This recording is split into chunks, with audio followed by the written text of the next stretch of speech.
evening, and welcome to another episode of Unstoppable Overcomers. Tonight we have today's sponsors, Camaraderie Rescue Mission, with their summer fun raffle. Definitely get your ticket today to win a chance to win a 6-month membership to Freedom Boat Club in Winter Haven, Florida. If you're not in Winter Haven, that's okay. We have 350 locations to serve you 4 times within that 6 months. Plus, you get a t-shirt with that. So get your raffle ticket today at www.tcrmi.org/shop to get your ticket today. As well as we are honored to have Strong Foundations Coaching and Consulting. Definitely book your 30-minute free consultation with Jen today, as she has over 25 years of experience leading, mentoring, training, and coaching. Jen provides individuals and businesses personalized support to get your aligned with your best life. So definitely book your consultation today, as well as her amazing book, Created No Way Out. It is definitely a book that you want to get your hands on, filled with emotion, unique insights on mental health, and an ending you don't want to miss. You can get that on her website, jensahari.com, or Amazon today. I'm trying to keep a straight face, and that's going to be hard with our guest tonight, considering he's already in so much trouble. I'm not even drinking. And he's stone cold sober. A private joke in a green when he tried to get me in trouble with my partner tonight, and I'm like, yeah, that's okay. When I get my ass to Florida, you'll owe me a drink. It's funny. She texted me on the ramp up to this, and she goes, "You are in so much trouble," and I'm like, the whole time I'm laughing. Yeah, We're gonna have fun. That's what we're gonna do for the next hour. we are gonna have fun. We are. So tell the world who you are, Dr. Joe. Hi. So my name's Joe Dituri. I spent 28 years as a Navy veteran. Special operations. Then I switched over to engineering duty diver. Retired out of U.S. Special Operations Command in 13, something like that. And and my boss, Admiral McCraven, asked me what I wanted to do, and I said I want to go. He offered me a great job. And I was like, I want to go back to school. I want to help. I want to be part of the solution. I don't want to be part of the problem anymore. I mean, not that military guy's a problem, but I just didn't want to take. I wanted to give, right? So went back to school. I got a Ph.D. in Biomedical Engineering, and I have been trying to solve this traumatic brain injury, PTSD, chronic traumatic encephalopathy. Like it's all brain interaction type stuff. So I've been trying to solve that for the past, I don't know, 9 years, 8, whatever it is, So that's what we're doing, man. That's kind of who I am. So what do you do with people that don't have a brain? Oh, and I'm finding more and more and more of them. It's a full brain replacement. What we do is we go dig up cadavers that were actually intelligent, and we replace their brain. It's great. Perfect. I couldn't help that. That's the first thing that popped into my head, and I knew that this show would be fun, because that's just who you are. I mean, seriously. So, and our friend Christy joins us laughing. So that's good. That's good. So you decided to quit the Navy and then try and help the world. Yeah.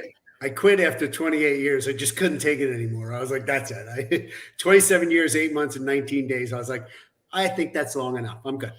Not that you were counting. To Washington, D.C. And I was like, but no. You told me I could be at SOCOM for, 3 years, 3+ years. And they wanted to transfer me and make me the head of blah, blah, blah, blah. And I was like, no. I don't want to leave. My daughter, she was in her 10th grade year of high school. So I said, I don't want to transfer, and I don't want to get yelled at, because if I transfer my daughter in mid-grade, would have been not pretty, but it's all right. And everything happens for a reason. So I said, hey, I did like a real short stint of working for our government for a very short period of time, went to Korea, decided that wasn't really me anymore, and then I just said, I'm going back to college. I got to do something different. So. Right. So what made you decide to go into transition into working with the PTSD and things like that?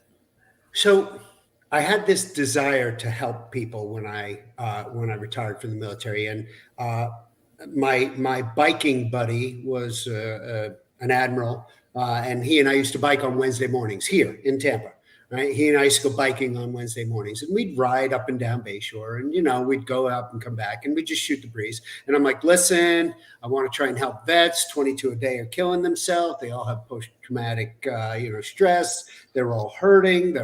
He says, what can I do? What can I do? So I started learning more and more about it. And the whole time I'm going to college, right, trying to work myself into this. I gotta heal this thing and fix this thing. Because look, I'm a typical guy, right? All I want to do is solve your problem.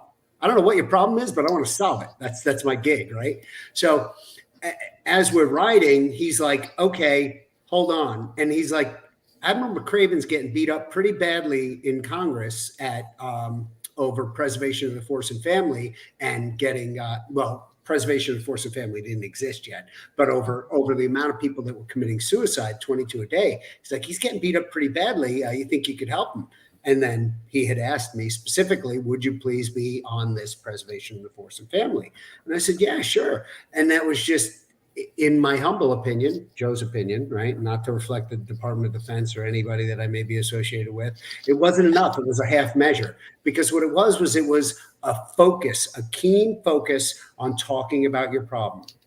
Now, I don't know who you are, but I don't care who you are, because if I'm a special operations person, I do not want to talk to you. I don't care who you have a Ph.D. in psychology. It doesn't matter. I don't care, right? I want to know that we spill blood in the same mud, that I can trust you, that I have a little bit of trust basis here. And then maybe we can go out, sit over a beer or a fire or coffee and talk, right?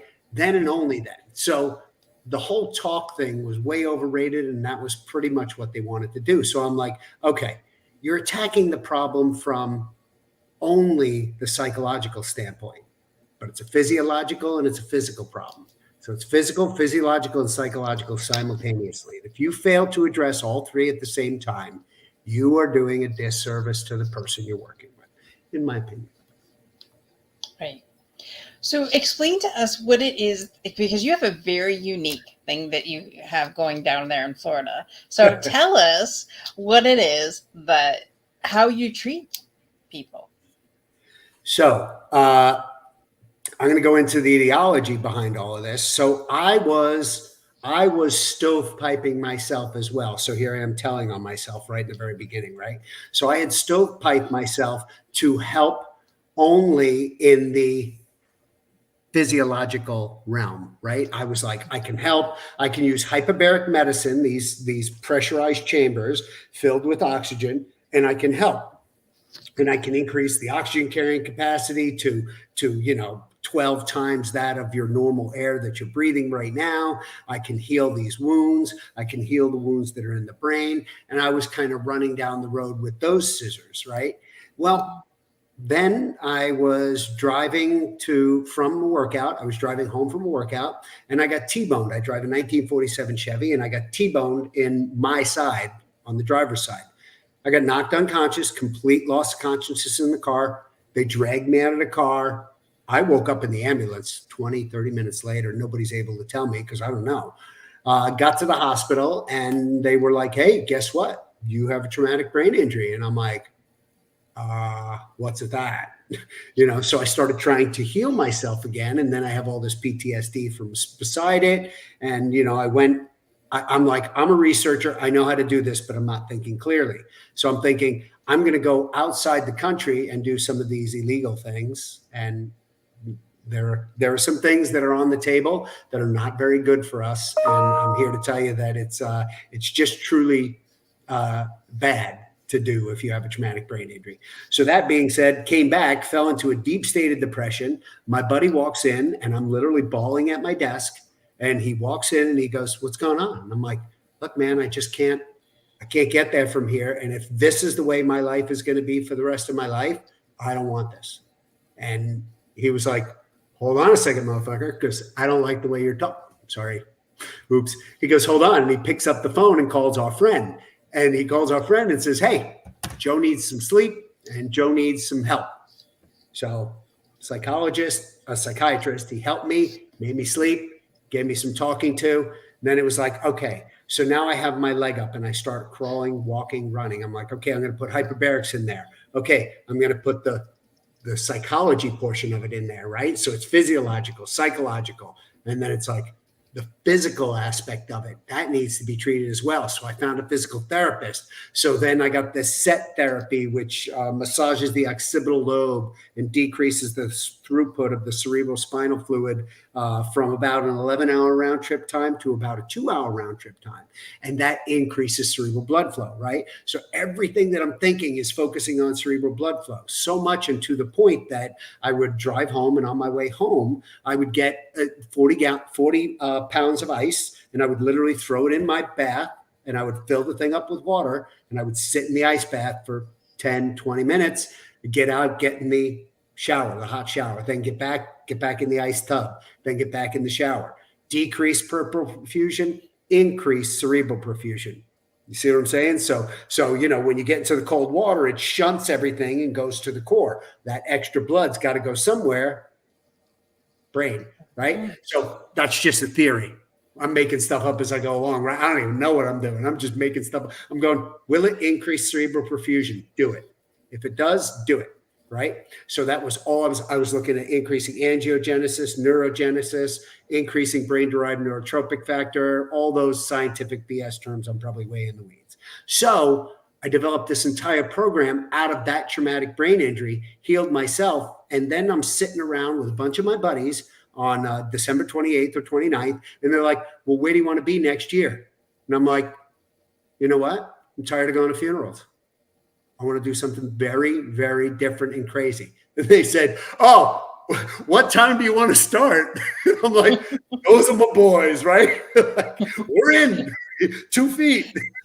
So they helped me. They supported me. They got a bunch of people together. We got a bunch of people together. We got some funding together. And we basically self-funded the first mission. And we basically threw this on. What we made is an intensive outpatient protocol where we go 8 hours a day, guns on, you're doing therapy for you, right? You're doing everything that we have in the table, including neurofeedback, hyperbaric oxygen therapy, the set therapy that I described before, physical therapy, trauma-based counseling with our friend, Dr. Janelle, good stuff. So. Yes, and she's listening. I tagged her to make sure she was like, "Oh my god, did I miss it?" She's an amazing creature. Amazing. She is amazing, and I can't wait to get to Florida to meet all you people. Yeah, come on. It's gonna happen. It's gonna happen. Yeah, that way I can be. That's why I can just be as crazy as you guys are. I mean, seriously, I have Navy and Air Force down there, so it's just like. One will either get in the sea or we'll be in the air, either or. We'll figure it out. We'll figure it out. So, and what success rate have you had with these things that you put together to help people? Honest to God, protocols. The data is very preliminary. But there is no discernible nature of a traumatic brain injury or PTSD, non-reportable on the GAD, the PSM, all those standard test things, which is her lane, not mine, but no discernible traumatic brain injury or PTSD able to be found or discovered, and not on the EEG either. So it's really pretty nice. We show an increase in brain coherence, right? We show a decrease in lag time. I mean, we are #winning. I don't know, but it's not an IRB approved study yet. So that was just what you do when you do a study is you do a preliminary, right? And you do a couple of retroactive fact-finding missions. And that's what we're doing right now, retroactive fact-finding mission. And then what we do is we find and we make our null hypothesis. So we have to form a null hypothesis, but it has to be based upon something. So, right. We're still in the process. That's incredible. I'm just going to go to the comments here. Our friend Christine, she's going to get to Florida too. It looks like we're going to have a party. Yeah. Woohoo. down in Florida. And Mark is from New Zealand. Hey, that's late for him. Wow. So You have welcome. quite a great audience. They're I pretty I interactive.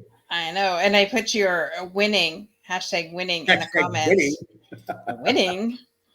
Winning, because we all have to win. And I love that. I absolutely love what you're doing. And, when you said I knew about the accident before when we first originally talked, and I was just like, it's like God does things when you think you're on the right path. And he, like you said, you were focusing on one thing instead of the three things.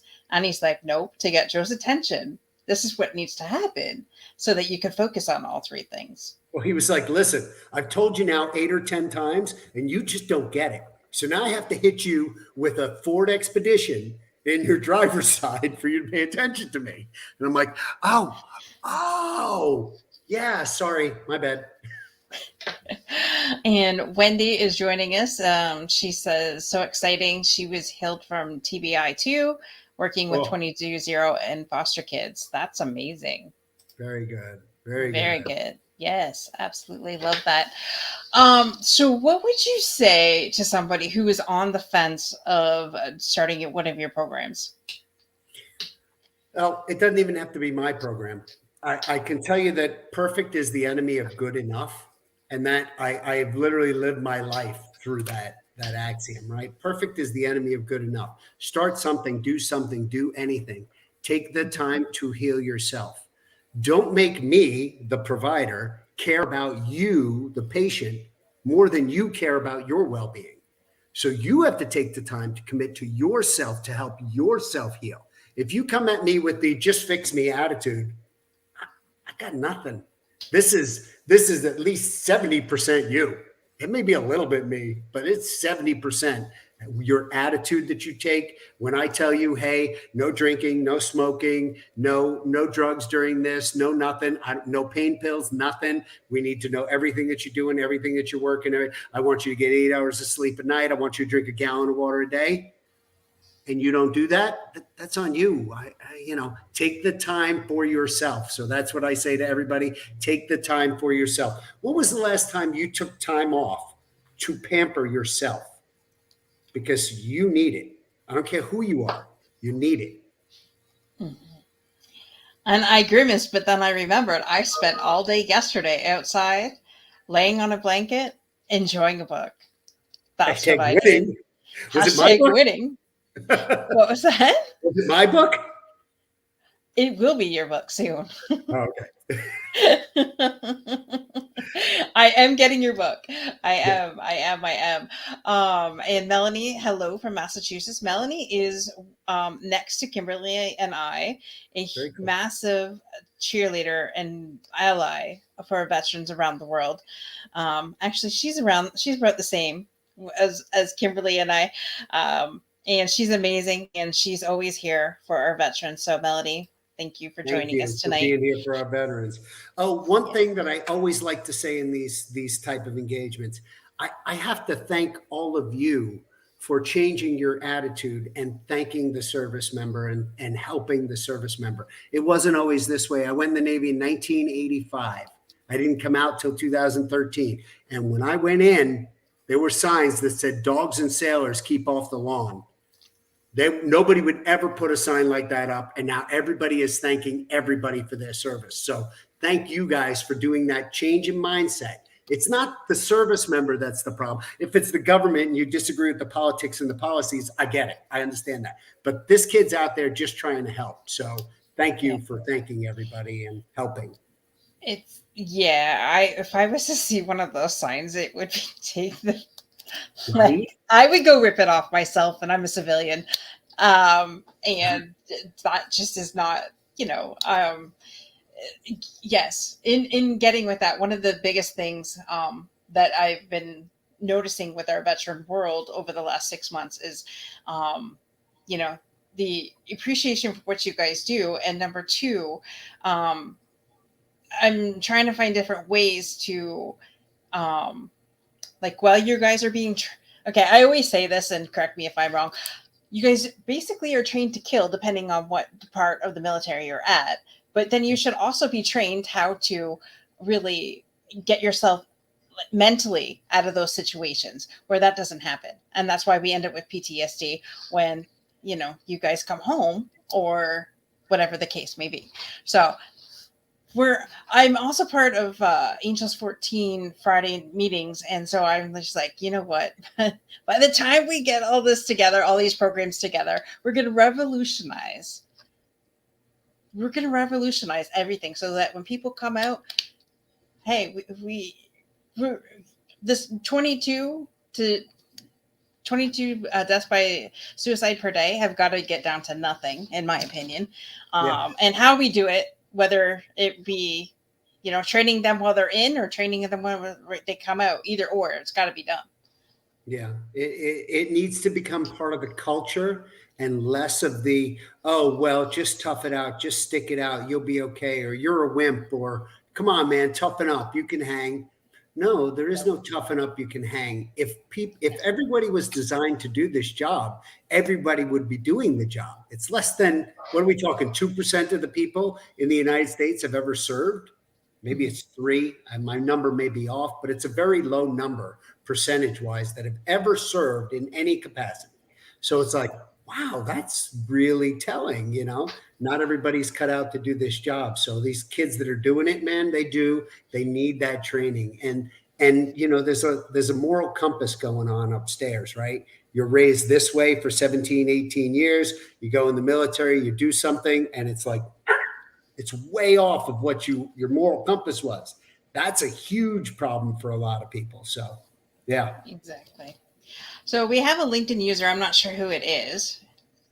Hello. Thank you so much for doing this. It's an honor to work alongside you, Dr. Dituri. So I'm not sure who you are. I'm not sure. I'm trying to go to my LinkedIn to find out who it is because I thought Janelle would be on Facebook, but I could be wrong. I'm trying to figure out who it is. Either way, we you thank guys you for don't know being here. Dr. Janelle. Listen to her stuff. She's amazing. I credit her with a lot of greatness in my life. She's a major part of this program. And so when I say psychological, my psychological component, just insert Dr. Janelle right there. That she's the one. She runs the entire thing, the GAD-7, the PS, I don't even know the letters. She's got the whole thing. She runs the whole psychological trauma program. And yes, of course. Was her. Dr. It was her. Yeah. We guessed it right.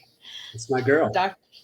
Dr. J. And we're glad that you made it and that she's having problems with technology. And I'm not laughing at you. I'm not laughing at you, Dr. Janelle. We had a conversation before the show started. That's why I was late and flustered and I was in the wrong show. I was actually in Wednesday's show waiting for these guys and thinking, wait a minute, that's the wrong time. I'm in the wrong thing. Well, where are you? One never knows, really. One never knows. I'm having fun, and that's the main part. So, So now tell us about your book, because yes, you mentioned a little bit, but I want to hear the folks here and now, or I'm not laughing at you. She's in the comments laughing with you. Yes. Laugh with you. We are laughing with you. That's right. I just wanted to clarify that. I don't want anybody ticked off at me. Anyways, your book, Dr. Joe. I was going to. Right. Like there's too many doctors. And Joe is just fine. Like, I think people get wrapped up in that, the title, and it's definitely interesting. So my book is called Secrets in Depth, and I would love it if you guys would go ahead and click on it, see if you could get it, download it, buy it, whatever. So what happened was, I was the officer that was kind of in charge at Deep Submergence Unit, not kind of, I was the officer in charge at Deep Submergence Unit, right? For the diving portion, we brought the 1 atmosphere suit online. We brought the pressurized rescue module online. We replaced and retired the old DSRV, Deep Submergence Research recovery vehicle, research rescue recovery vehicle. And then we had the McCann rescue chambers and so forth. And while I was there, I became a 1 atmosphere suit pilot. So there are like 35 or 40 in the world. My number is 21, blackjack. So yep. So my ring, my 1 atmosphere suit ring has the blackjack number on it. So that's cool. But yeah, so I stood that program up, and this whole book is about things that didn't happen. They didn't actually happen at the you're laughing at the at deep submergence unit during that time. Like people didn't get hurt, people didn't get killed. The CIA did not come on board and try to commandeer my vessel. And then my boss did not call me, and so like lots of cool stuff where I ended up swinging from a North Korean fishing trawler while I was in the 1 atmosphere suit, having been in the wrong place at the wrong time, getting caught by a fishing trawler, aka a espionage platform, and and the mayhem that ensued from that, and but it's kind of like this is the Bruce Willis sort of a hero. This is not the James Bond sort of a hero. This is like more the Bruce Willis walking around with no shoes on in the top of Nakatomi Plaza and going, I can't believe I'm in this mess. Oh my God, how did I get here? And the funny part is not so funny, but the funny part is that this character, Joe Camissa is his name, Commander Joe Camissa is the guy that's in charge. He's a nice Italian boy from New York, by the way.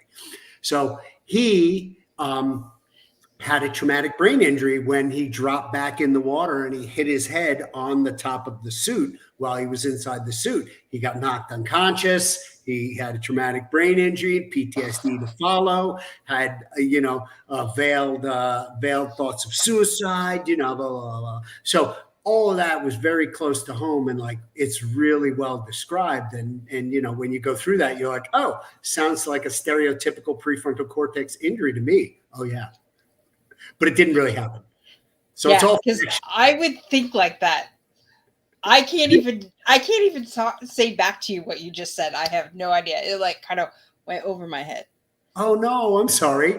Well, it's a Navy thriller about a Navy guy who No, I meant the cortex. The cortex thing. Prefrontal cortex left side. Yeah. Sorry. No. So that's the other start if I got, but the medical terms, no, I didn't get that. The traumatic brain injuries speak to us, right? Like they tell us by what we can and cannot do. So you have overboard emotions. That seems very characteristic of a traumatic brain injury. It is. PTSD, traumatic brain injury. Guess what? If you had a PTSD or if you have a traumatic brain injury, you have PTSD. That's what you get. Congratulations, that's your other prize that you get. So if you cry all the time, you have all this extra emotion. If you're angry at times where you really shouldn't be angry, if you have risk-taking behavior that you wouldn't normally have had, like you're just like, screw it, I may as well, my life's over anyway. Just ride my motorcycle with no helmet. I'll just whatever, speed down the highway, whatever. And suspicious behavior, like you suspect everything and everybody. These are not your fault. They're not necessarily the fault of the person involved. It's the traumatic brain injury and the PTSD that ensues. I mean, your cortisol goes up. You spike your cortisol. I'm sorry. I'm way down in the weeds. Sorry. No, I know what cortisol is. Continue. Yeah. So you get this spike in cortisol, right? So you get this every time your adrenaline kicks in, you're like, oh, fight or flight ramps up, and you go right into fight or flight. And then all of a sudden you're massively producing cortisol. When you do that for like 30 days in a row, every time somebody drops something or something bangs or you hear something or you get scared again and you go right back into fight or flight, after a period of time, your body goes, listen, I'm done producing cortisol. And then they do the cortisol test and they go, oh, look, your cortisol has dropped. And it's like, well, yeah, you were in fight or flight for like 30 straight days. You're not producing cortisol anymore. Welcome to the club. You now can't produce cortisol. Wait, we need that.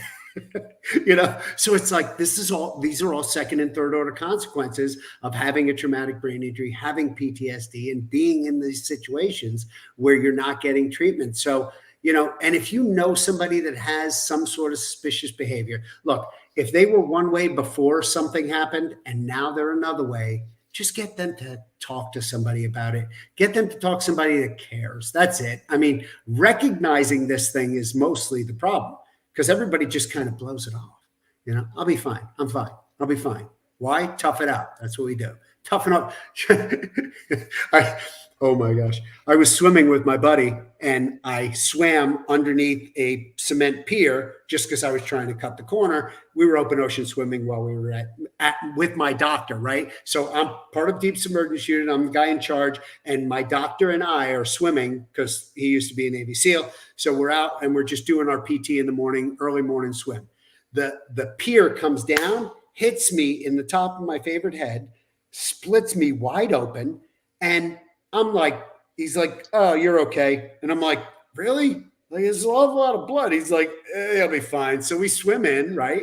We swim in, we go to the conference, and I'm like, okay, he's a great guy, but maybe he's not that much of a doctor. Let me find another doctor. So I go to the Australian component doctor. Her name was Sue Sharp.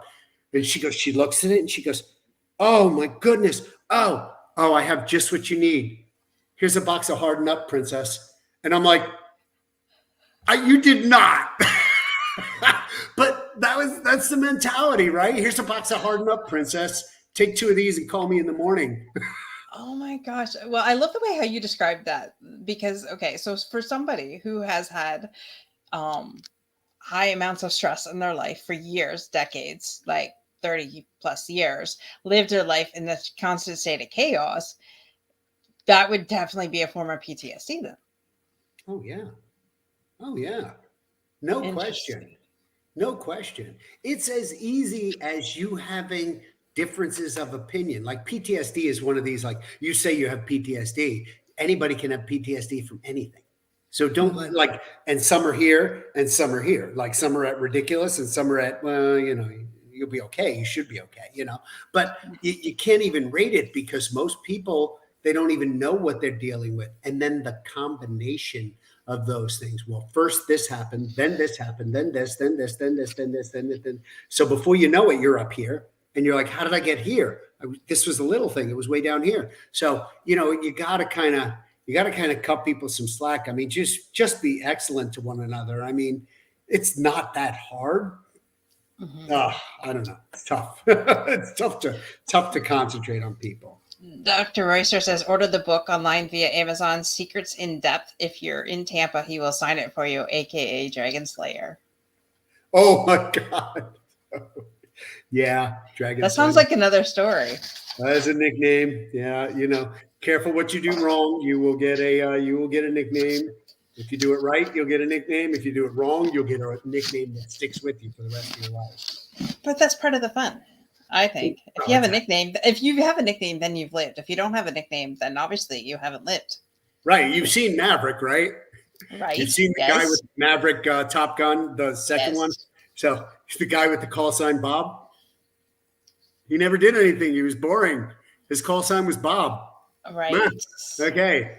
Then there's Killer, Threat, Maverick, or, Goose, whatever, Yeah.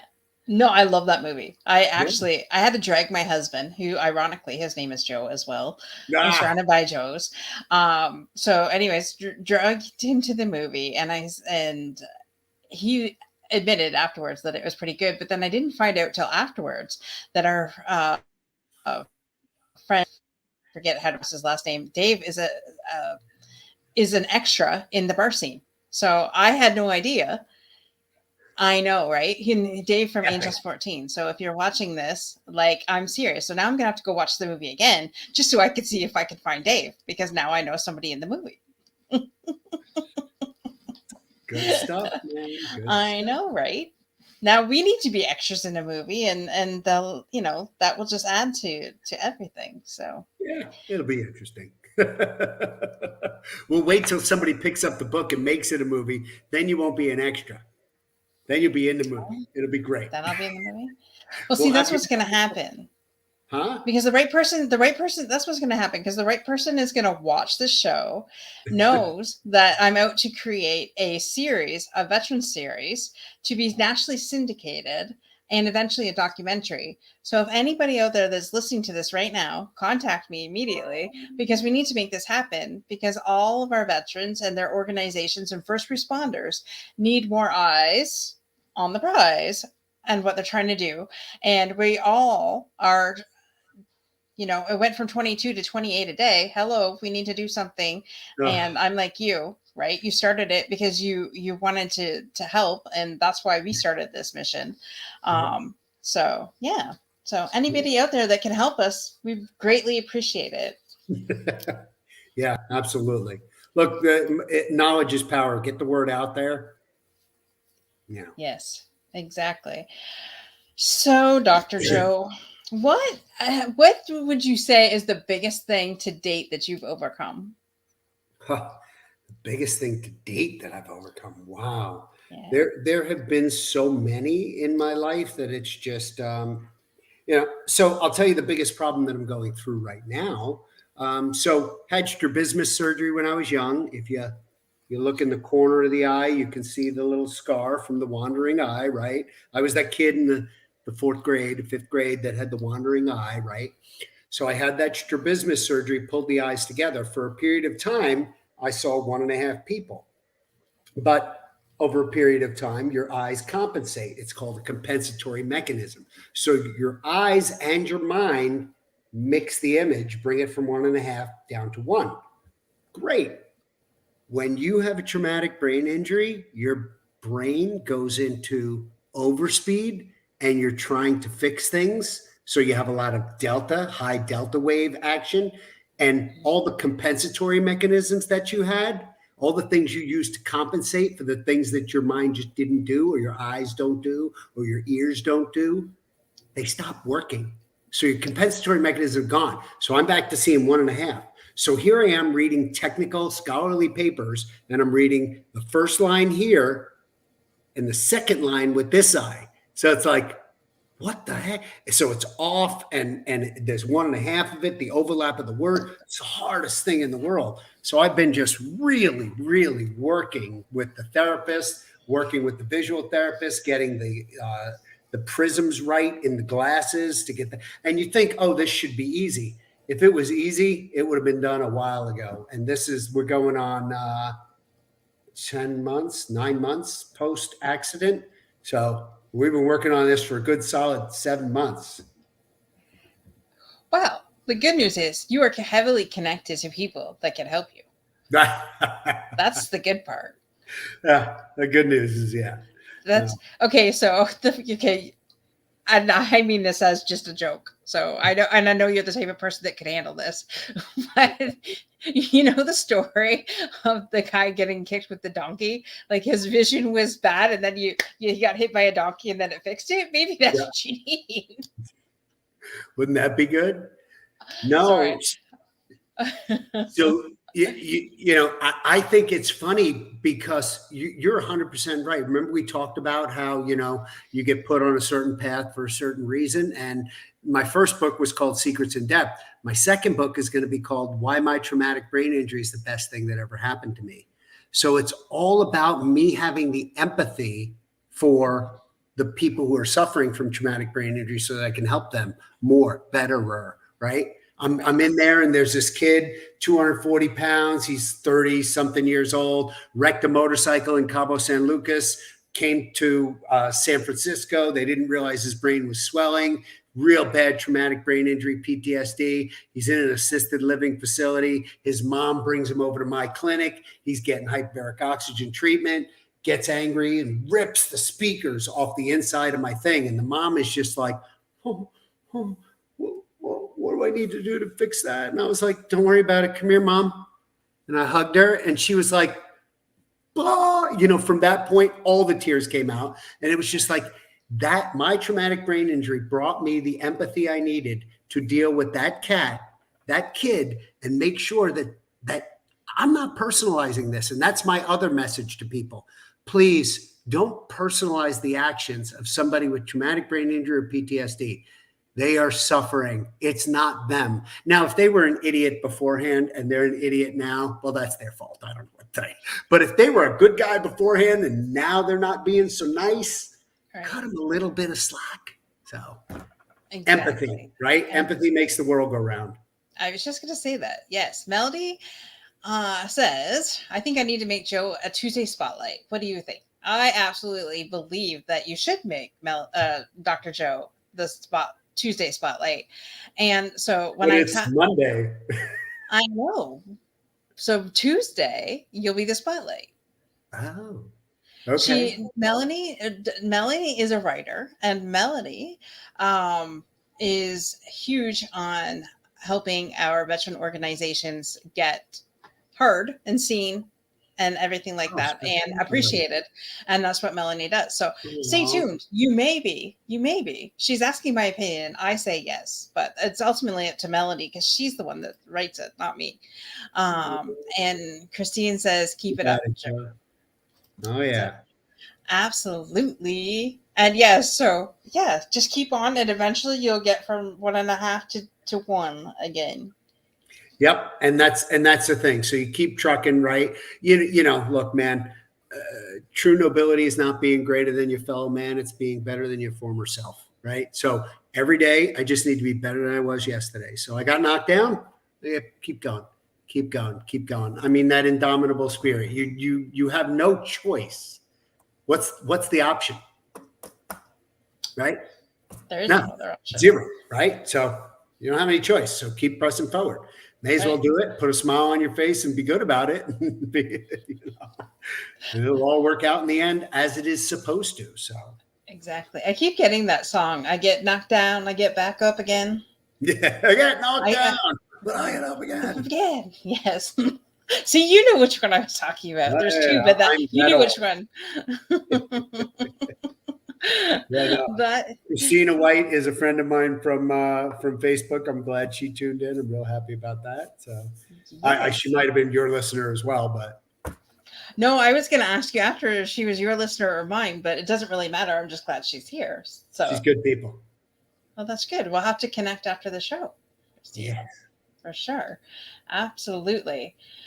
So, is there any last? Is there? Okay, so we've touched on the book. We've touched on what you do out in Florida. What's the best way that you want people to get in touch with you? Oh, so you can check out the website. Now, don't ping me for this. I didn't make this up. My publicist at the time did. drdeepsea.com, DRDEEPSEA.com.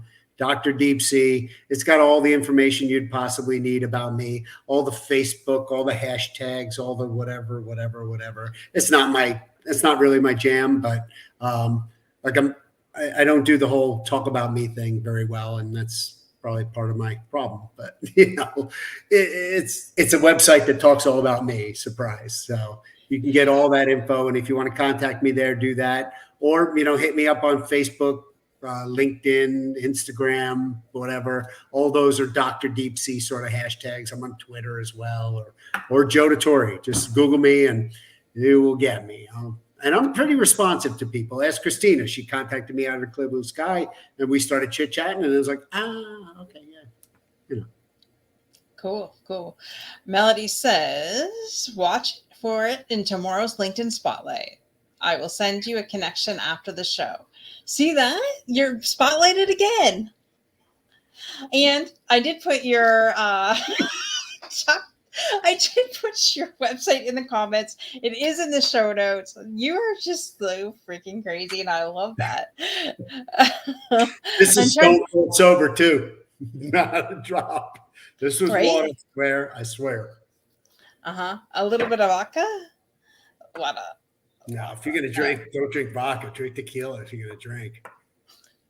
Or bubbly, because we really want we want our sponsor to be Bubbly. bubbly. Buble. Yes, we would like Buble to be our proud sponsor. So for all of you that have watched the show, watched it on the replay, hashtag Buble and have them come over here and join us because we really need a sponsor. Yeah, love it. I love it. I hope you get Uh, that. we will. I just put it out there. It will happen. There So, you go. with that, we are going to we're going to go to the second half of our show, and we are going to bring on the amazing Kimberly and her amazing guest. There we go. So, I am Kimberly, available. I'll put it over to you. Oh, okay, I receive it. Thank you. Um, Dr. Joe, just really thank you. It's been such an awe-inspiring show tonight, and I love where things are going for humanity, Yeah. and who you are for humanity, and that people don't, and life, right? For that matter, not, humans are, engaged with all of life, right? And so for them to be whole and complete like this, as opposed to like some generational conversation to get whole and complete, it's a real honor, the work that you're doing, and a privilege to Thank know you. you. Yeah, absolutely. So, and I am not physically, but I am inside the fundamentals tonight. We're in Arizona, right? And I am here with Josh, who is literally one of my most favorite people on the planet. Like, and that's some tough company. And Josh is going to share tonight a little bit before we share our fundamentals about his amazing company, Grounded Implementation Consulting. So, Josh, what would you like them to know about Grounded Implementation? Excellent. Well, thank you very much, Kimberly, for the introduction. And Joe, absolutely amazing. I will rewatch this more than once. So thank you very much for what you've done. Grounded implementation started as a result of I would spend years and years and years working for different companies, and I'd always just increase their performance, increase their bottom line, and I do it all internally. So, and it became, then I get bored. So I'd work for a company for a couple of years or work with friends for a couple of years. I'd get bored and I'd move on to a different venture, different project, whole different industry. And what I realized is the best way to apply my talents and apply my trade is to actually start a consulting company. That way I can work with multiple different industries, multiple different disciplines, whole range and variety of people. So, that's the venture I went down, the path I went down a few years back. And, what I have found, two real key elements in this is the journey begins from where you are now. It's really, and people think that there's this big thing to get to, but if you don't know where you are, it's like the old adage about a map. You can look at a map to go somewhere, but if you don't know where you're starting, there's nowhere to go. So really grounding yourself in where you are now, and it's perfectly fine anywhere you are right now. And then the other main aspect that I found to be most impactful and as well as overlooked is true customer service. True customer service is gone. That also includes, and what I include in customer service is taking care of yourself, taking care of the people that you work with, taking care of your vendors, taking care of your suppliers, taking care of your employees. I mean, I ran a printing company, large format printing company, about 5 years ago. I could still to this day call any one of my vendors I had 5 years ago. They'd love to talk to me. They'd take my call and they'd do anything they could for me because we developed those kind of relationships. That's what true customer service is for me. So, Well, and for everybody out there, no joke. I mean, this guy, and Josh, you have to share like the diversity of all the different kind of companies that you've taken from nothing to something spectacular. Oh my Well, gosh. So short list of industries I've worked in, restaurant, bar, construction, printing, large format print shop. It was a print on demand, large format print shop. You order by 10 a.m. I will ship by by the end of the day, that day. And I'm talking, 60 by 30 canvases are printed and shipped that day. My gosh. I've worked, I've drawn a blank on the other industries I've worked in. Whitewater rafting. Oh yeah, I ran a whitewater rafting companies for about 15 years, mostly based in Colorado. Also did a season in West Virginia on the New River. Spent time in Idaho on the Middle Fork and Main of the Salmon, Arkansas River in Colorado. And so that another piece of my passion. I'm not quite the same type of water guy as you are, Joe, but water is my soul. I don't wear shoes. Yeah. Amen. They seem like flip flops. Yeah. I wear nice ones for dress up for important occasions, but perfect. That was perfect. Because that's what I promise you, everybody in the audience, about this amazing sponsor is not only will he create miraculous results for you, he'll make sure you're having fun doing it. And, which is a perfect segue into the fundamentals. Look at that. All right. So, who would like to share their fundamentals first? Okay, Joe. Yes, you in the front row. That was perfect. Okay. So the fundamentals, the three basic tenets by which I live my life, and it's real simple. It's people, planet. It's that easy. And I said people twice because Josh gets it. As Josh was talking, he's going, all those people, I could pick up the phone right now and they would still, I made a relationship with that person. You make a relationship with your client, a relationship with your customer, a relationship with your patient. And people go, that guy gives a crap about me. Because it's not mostly about people. And I said this in my retirement speech from the Navy. It is all about people. All about people. This planet, your interaction that you have, it can either be good or bad based upon the people that you put around you, the people that you surround yourself with. So yeah, no, those are the three things. And look, and for the planet, that's an easy one. Should be a slam dunk for everybody. It should be on IOPINE. It should be on everybody's list because, we're talking about the place where we live. If you don't take care of your house, nobody's going to clean up your house, right? There's no person from another planet going to come down here and go, oh, by the way, I'll take care of all this plastic. COVID happened and we forgot that plastic's not supposed to go in the ocean.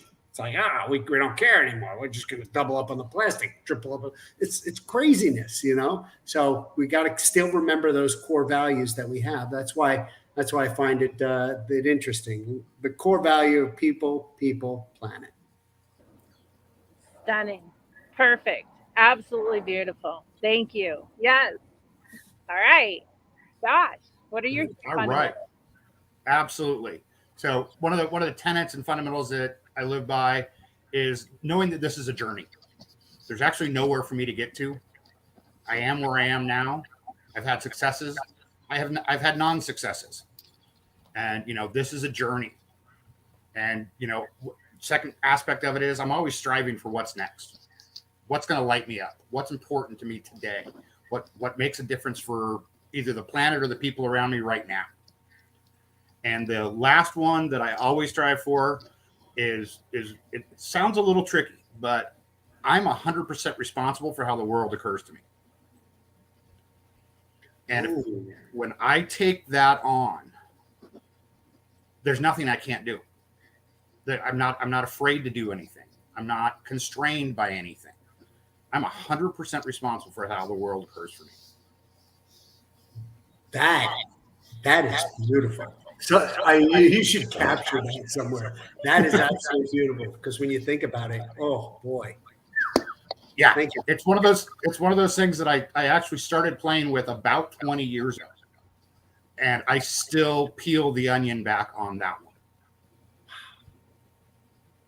Yep. Right. Nice. Beautiful. We like him, by the way. Right. He's in my square below me, so we like him. He's a keeper. Am I a keeper then? Yeah, he's a keeper. And Dr. Joe, it's so great what you pointed to because that is one of our intentions on the show. That's how Dorothy and I keep humility in play. Is we don't plan who's going to be on the show together. We allow for it to be perfect, and it always is. Every time, we've never to this day had guests on the show that were not like insanely complimentary. And inside of our personal commitment to the people on our show and our audience, right, is that it's divine for everyone involved. So, as always, Dorothy, another great coupling because I see magic happening between these two going into this next week. Uh-huh. All right. With that, Dorothy, I give it back to you.